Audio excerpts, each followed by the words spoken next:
So I love asking this question. And if you weren't, like, let's say money wasn't an object, not that, I'm guessing you don't think money is an object, but money is an object. Yep. If it was, like, you had bucket loads of it, let's say you just had more money you needed or whatever, and you could do anything on the planet as a career for you, like anything. And let's say it was enough money. Let's say it was $1 billion that you just had sitting in the bank, not tied up in assets, just sitting there. And you could do anything that you wanted, anything. Or what would you be doing now? As opposed to what I'm doing, like something completely different? Well, yeah, I mean, look, the same thing I'm doing. That sort of defeats the purpose of the question. Yeah. But you can tell me whatever you want. No. I mean, if I had lots of money, I'd actually probably start a rescue farm, to be honest. I would, yeah. I mean, For all animals or just dogs? No, all animals. Yeah. Yeah, there's a few of them in Adelaide. They're really cool, and they rescue sheep and cows and, and all sorts. And they're just awesome. They've got goats and they're just beautiful. That's so good. Yeah. You've got a very kind heart. Oh, thank you. But if I was retiring, see, this is a different question, yeah? Let's say you're retiring. You don't want to look after pets. Yeah, so I think I'd like to be working in like a garden centre. I don't know. I think it'd be really therapeutic just walking around watering plants and stuff. Don't you think? Talking to them? Doing stuff like that? No. I live in a concrete jungle at home.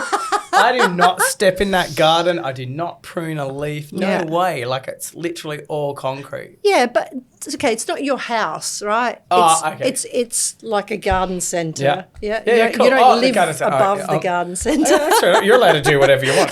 So you asked me. No, I just thought, if you're in your 70s and you're thinking, just potter around with some plants, I think that'd be really therapeutic. Yeah.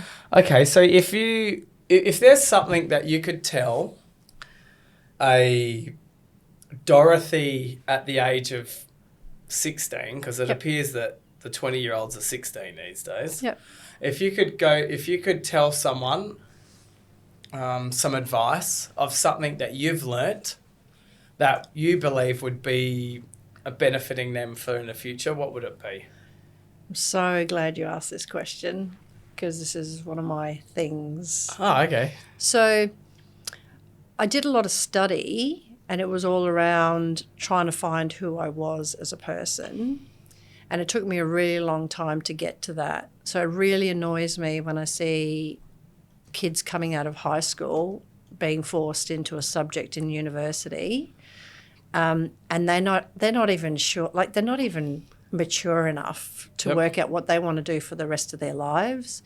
So my thing is, it's never too late. Like you can start studying something at any age, or you can start a different profession at any age. Like there should never be a barrier around that.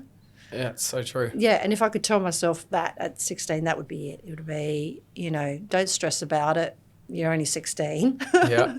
Like it literally took me until I was 36 to work out what I wanted to do. Yeah, so just and I still think I'm going up. Is that following your heart?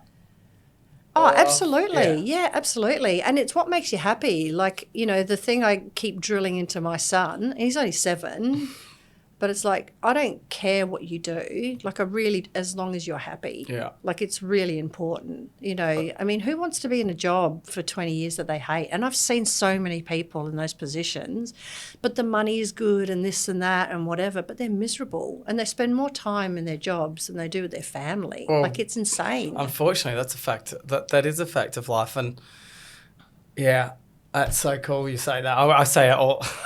Yeah. I say just do something that makes you happy all the time. I say it to my girls now. Like, we get them doing all this stuff, and if they don't like it, they don't have to do it.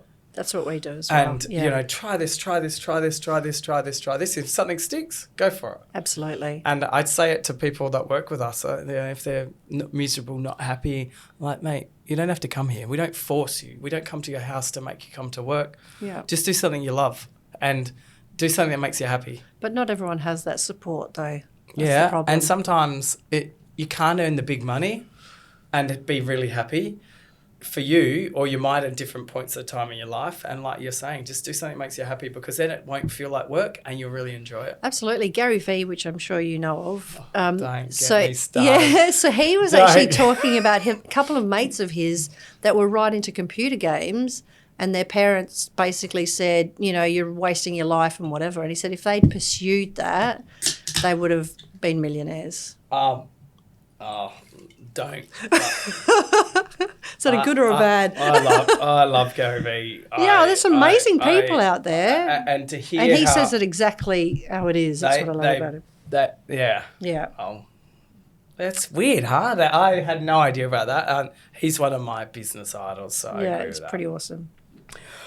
So if there was, so these are philosophical, is that right? Philosophical questions. So if there was one thing that you could do that could change the world and you could actually execute that, what would it be? Again, I'm stealing from someone else. So the Dalai Lama said that if every child learned to meditate by the time they were 7, there'd be no war. Wow, I've never heard that one. Wow, that's a good one. And I think I understand how important it is for myself to give time to myself. Yeah. You know, work a lot, come home, hectic, a lot. I give myself that time in the morning in the car when I make sure I don't answer my phone, but I get that few minutes. Yeah. Do you meditate? I do. And I do, sometimes I do hypnosis and like my own, like I don't actually go to someone, but, and then other times I, you know, just do gratitude stuff, but I have a ritual. And again, I'm a bit flexible with it. So I'm not like, oh, it has to be this, this and this, but I wake up pretty early and do all that kind of stuff before the day starts.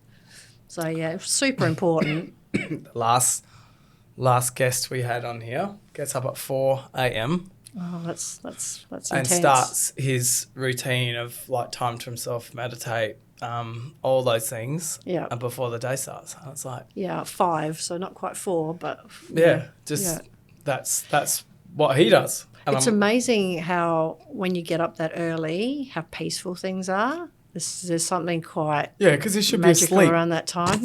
But I go to bed reasonably early. You know, it's not like I stay up late either. Well, I think he said 8:30, 9 o'clock he goes to bed. Yeah, I'm like at last night, midnight. Yeah, Last I can't Dance, do that anymore. Last Dance. It's like, there's a little bit more to go on Netflix. Like, I'm on my last episode 9 out of 10. Michael Jordan was an idol of mine, and he was a Nazi.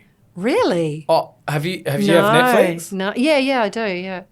If you don't What's like it called? The Last Dance, right? And if you don't watch, if you're not a basketball fan, doesn't matter. Yeah. That documentary shows if you want something, you have to work fucking hard to get it. Absolutely. No matter what you do. Oh, yeah, you can. And what law it of showed, attraction at all you want. Well, but no,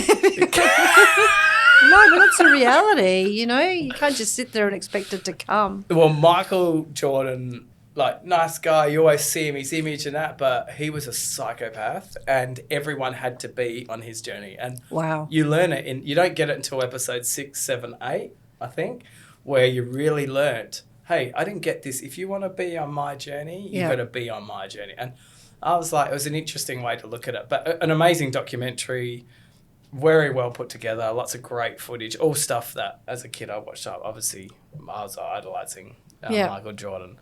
But, yeah, once again, same sort of thing. You have to work hard. You have to give yourself time and whatnot. So.